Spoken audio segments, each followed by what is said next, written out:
महायुद्ध से वैश्विक ऊर्जा का संकट भी अब गहरा गया है। ऐसा हम इसलिए कह रहे हैं क्योंकि देखिए, युद्ध के बीच में कच्चे तेल की कीमतों में भारी उछाल देखा गया। कच्चे तेल की कीमतों में 30% का उछाल देखा गया। अंतर्राष्ट्रीय बाजार में कच्चे तेल के दाम $100 प्रति बैरल के पार पहुंच चुके हैं। वहीं 30 महीनों के सबसे उच्चतम स्तर पर यह कीमत पहुंची हुई है और ऐसे में अब वैश्विक ऊर्जा संकट गहरा गया है।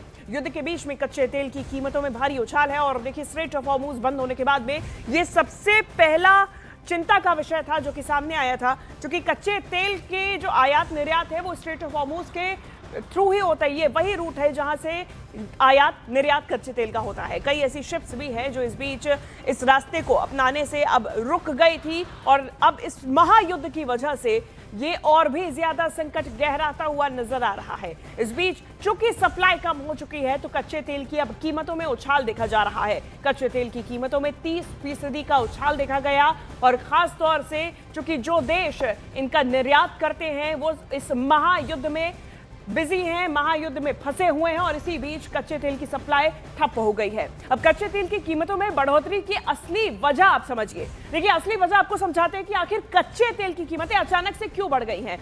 दाम बढ़ने की वजह सबसे पहले है हॉर्मुज स्ट्रेट का बंद होना। स्ट्रेट ऑफ हॉर्मुज बंद हुआ और इस वजह से कच्चे तेल की कीमतें बढ़ी है।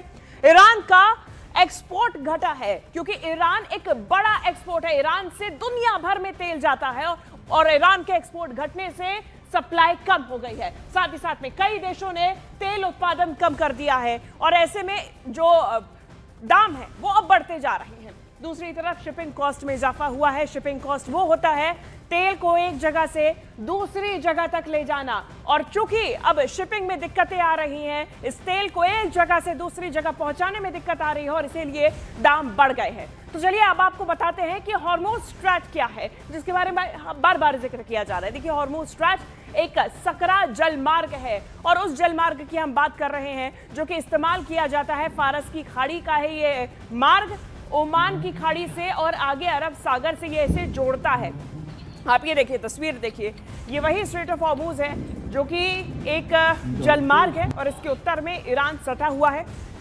दक्षिण में ओमान और संयुक्त अरब अमीरात यानी कि यूएई है और इसके आसपास सभी तेल उत्पादक देश है। अब ऐसे में इसीलिए इस जलीय रास्ते से दुनिया भर में तेल की सप्लाई होती है।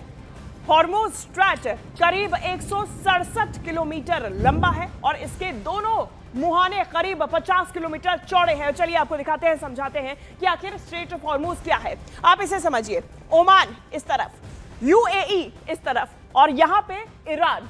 ईरान, ओमान, यूएई इस वक्त महायुद्ध में फंसे हुए हैं। अब इसके बीच में समझिए, यह है ओमान की खाड़ी और यह है स्ट्रेट ऑफ हॉर्मुज। यही वो जल मार्ग है जहां से तेल का आयात निर्यात होता है। यहां पे इंपोर्ट एक्सपोर्ट होता है, शिपिंग होती है। दुनिया में तेल की सप्लाई का ये बेहद अहम रूट है क्योंकि इसके आसपास ये जो पूरा एरिया है, यहां पे सबसे ज्यादा तेल का उत्पादन होता है। चाहे यूएई हो, ओमान हो या फिर ईरान ही क्यों ना हो, जो इस वक्त जंग में सबसे अहम भूमिका निभा रहा है। और यहां से ये स्ट्रेट ऑफ हॉर्मुज है जहां से आप देखिए शिपिंग होती है, शिपिंग कैरिंग होती है और साथ ही साथ में तेल जो है वो दुनिया भर में पहुंचता है।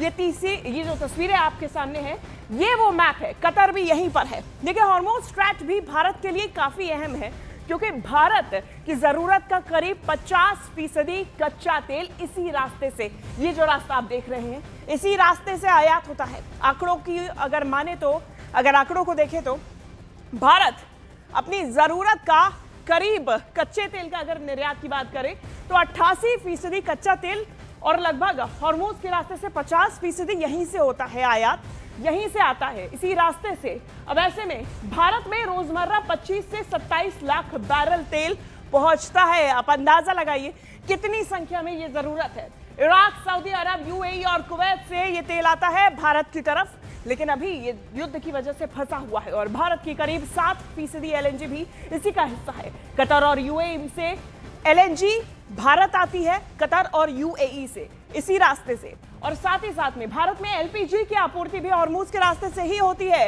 एलएनजी, तेल, एलपीजी, आप समझिए कितना महत्वपूर्ण है ये। साथ ही साथ में ये स्ट्रेट ऑफ हॉर्मुज आपको हम बार बार दिखा रहे हैं। तो चलिए अब आपको बताते हैं कि कौन कौन से देश हॉर्मुज स्ट्रैट से कितना तेल भेजते हैं और कौन कौन से देश वो तेल को खरीदते हैं। समझिए, ये तेल खरीदने वाले देश है। लेकिन पहले देखिए कि तेल भेजने वाले देश कौन से हैं और कितना वो जंग में इस वक्त बिजी हैं या फिर जंग में फंसे हुए हैं। सऊदी अरब ये हॉर्मुज स्ट्रेट से तेल का कारोबार करने वाले देश है। हॉर्मुज स्ट्रेट ये देश, Saudi Arab, Iraq, UAE, Iran lakh barrel प्रतिदिन, यानी कि सऊदी अरब 53 लाख बैरल प्रतिदिन तेल भेजता है। इराक 32 लाख बैरल प्रतिदिन, यूएई 18 लाख बैरल प्रतिदिन और ईरान 15 लाख बैरल प्रतिदिन। अब जाता कहां है इन देशों में? अब ये देश देखिए, चीन के पास सबसे ज्यादा 54 लाख बैरल प्रतिदिन चीन को तेल जाता है। भारत को 21 लाख बैरल प्रतिदिन तेल जाता है। दक्षिण कोरिया को 17 लाख बैरल प्रतिदिन और जापान को 16 लाख बैरल प्रतिदिन तेल जाता है। यानी कि इसी स्ट्रेट ऑफ हॉर्मुज से यहां से तेल जाता है और यहां पर पहुंचता है। और भी देश हैं देखिए, दूसरे एशियाई देश में भी 20 लाख बैरल प्रतिदिन, यूरोप में 5 लाख, अमेरिका में 4 लाख, अन्य देशों को भी 6 लाख भेजे जाते हैं। अन्य कुवैत, कतर, अन्य ये सारे सऊदी अरब देश हैं जो कि इस वक्त इस महायुद्ध में फंसे हुए हैं। अब देखिए हॉर्मुज स्ट्रेट के बारे में अगर और बताएंगे तो इससे पहले एक बड़ी खबर आप तक पहुंचा दें। उत्तरी इजराइल में युद्ध के सायरन बजे, ईरान में एक बार फिर से हमला किया गया। मुस्तफा के सुप्रीम लीडर बनने के बाद ये हमले और भी ज्यादा तेज हो गए हैं। लाइव रिपोर्टिंग के दौरान ये हमला किया गया, जानकारी सामने आ रही है, जहां ईरान के ऑयल डिपो पर हमला किया गया। ये तस्वीर सामने आई। उत्तरी इजराइल में युद्ध के सायरन सुनाई दिए और ईरान की तरफ से हमले अब तेज कर दिए गए हैं और ईरान के पास एक नया सुप्रीम लीडर है। ईरान और भी ज्यादा मजबूती से और भी ज्यादा घातक होकर इजराइल पर हमला कर रहा है। זה הטיל המתפצל, חברים. יואו! זה הטיל המתפצל. זה הטיל המתפצל, חברים. יואו! זה הטיל המתפצל. זה הטיל המתפצל, חברים. और आइए अब आपको बताते हैं कि हॉर्मुज स्ट्रेट इतना अहम क्यों है। दरअसल बात की जाए अमेरिका की, अमेरिका के एनर्जी इंफॉर्मेशन एडमिनिस्ट्रेशन यानी कि EIA के मुताबिक दुनिया के कुल पेट्रोलियम में करीब 20% हॉर्मुज स्ट्रेट से होकर गुजरता है। हर दिन लगभग 1.78 करोड़ बैरल से 2.08 करोड़ बैरल कच्चा तेल और ईंधन इसी रूट से जाता है। बताया जाता है कि ईरान खुद रोजाना 17 लाख बैरल पेट्रोलियम इस रूट से निर्यात करता है। ईरान के अलावा दूसरे गल्फ देश जैसे कि इराक, कुवैत, सऊदी अरब और यूएई भी इसी रास्ते से अपना ज्यादातर तेल निर्यात करते हैं और इसमें से ज्यादातर निर्यात एशियाई देशों को होता है। 2022 में हॉर्मुज से गुजरने वाले कुल तेल का 82% एशियाई देशों में गया था। अभी आपने आंकड़े भी देखे, सबसे ज्यादा चीन को, उसके बाद भारत को, यानी कि सेकेंड कंजम्पशन भारत का इस पूरे विश्व में सबसे ज्यादा इन तेल का।